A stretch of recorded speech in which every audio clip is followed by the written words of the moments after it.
Would you say that they lost the mental battle against the Indians before actually losing the battle against pitch and the conditions? I think England was on the back foot from day one. Once you concede 300 runs on day one on a wicket which is helpful, you're always behind the game. And as it showed during the 3.5 days of the test match, the England team didn't actually have the skills to cope with these conditions of playing on a turning wicket.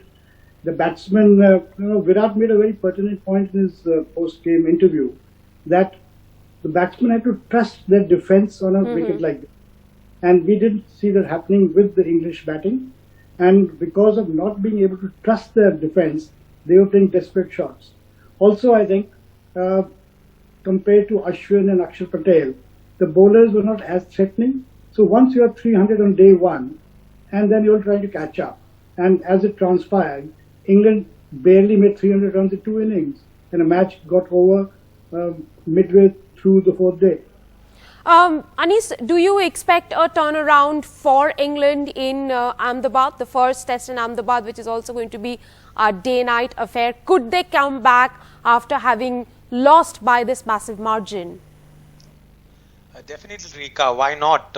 We've seen England has done well in Sri Lanka. Then they did well in the first test match. They had a bad test match. Obviously, they did not play according to the conditions. But we know with pink ball, it depends on what sort of wicket they are going to play. And knowing Root and Stokes and the other guys, going to have their fast bowlers back, it's going to be a good battle. We need to see which team plays well. I mean, which team bats well, let me put it this way. And England will definitely come back, and it's not going to be a cakewalk for India that they're just going to run through. Rishi, let me come to you. Well, having mentally disintegrated in this test match, would it be easy for the England cricket team to come back, put themselves together, back their strengths and also perhaps polish their weaknesses? As Virat Kohli said that, the Indian team believed and relied on their defence and the English team didn't, and that was one of the big chinks in their armour.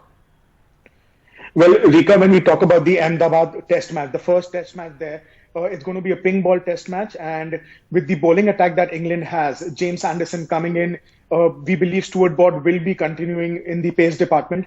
I think there's a slight advantage for England because of the swing that they'll get with the pink ball. But on the other hand, there's a big gap of 1 week plus the day off tomorrow as well.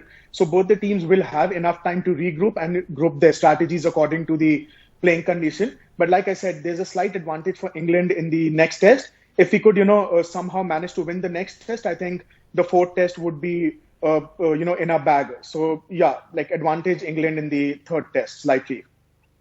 Andrew, the Indian bowlers and Indian batsmen, they say that they have been able to win a mental battle over the English. Would you say that that winning the mental battle over their opponent started as far back as Australia?